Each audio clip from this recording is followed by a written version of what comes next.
अटक पुल से ज़रा आगे अभी हम आए हैं, जहां पे कंटेनर्स रख के रोड को ब्लॉक किया गया है। पीटीआई के कारकुनान पहले से यहां पे जमा है और जिस तरह इमरान खान ने इनको हिदायत दी है कि आप रुकावटों को हटाए, तो पुलिस की जानिब से शेलिंग भी की गई है। आंसू गैस के शेल जो है वो भी फायर किए गए हैं। कारकुनान यहाँ पे मौजूद है और वो जो यहाँ पे रुकावटें डाले गए हैं मार्च की सामने उनको हटाने की कोशिश कर रहे हैं। हमारे पास यहाँ कारकुनान भी मौजूद है, तो इनसे भी बात करते हैं कि उनका क्या प्लान है। जरा बताइए क्या प्लान है, यहाँ पे रुकावटें हटा रहे हैं आप लोग? बस आज तो हम इंशाल्लाह अपने माँ बाप से दुआ लेके निकले हैं।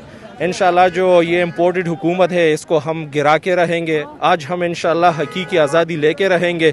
और आज जो उन्होंने ये कंटेनर लगाए हुए हैं, जब पीटीआई की गवर्नमेंट थी तो उन्होंने जितने भी लॉन्ग मार्च या जितने भी एहतजाज किए, अल्हम्दुलिल्लाह ना उनको कभी कंटेनर लगा है, ना कभी उन पे आंसू शेलिंग हुई है। अल्हम्दुलिल्लाह हम हान के सिपाही, हम हान के टाइगर है, हम डटे हैं। और इंशाल्लाह अभी ये कंटेनर हमारे दोस्त आ रहे हैं, इंशाल्लाह इसको हम इस दरिया में फेंकेंगे और हकीकी आज़ादी लेके रहेंगे इंशाल्लाह। पीटीआई के कारकुनान का ये कहना था कि रुकावटें जो है कंटेनर जो हम हटाएंगे। हम जरा आपको दिखाते हैं कि क्या क्या रुकावटें यहाँ पे है।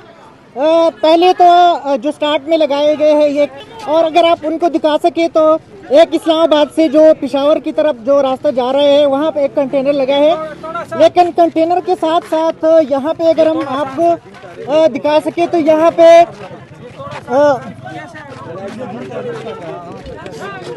पे अगर ये आपको दिखा सके तो सामने रेत वगैरह भी रोड में डाले गए हैं, तो वो भी यहाँ पे मौजूद है। लेकिन कारकुनान पीटीआई के यहाँ पे है और इनको हटाने की कोशिश कर रहे हैं।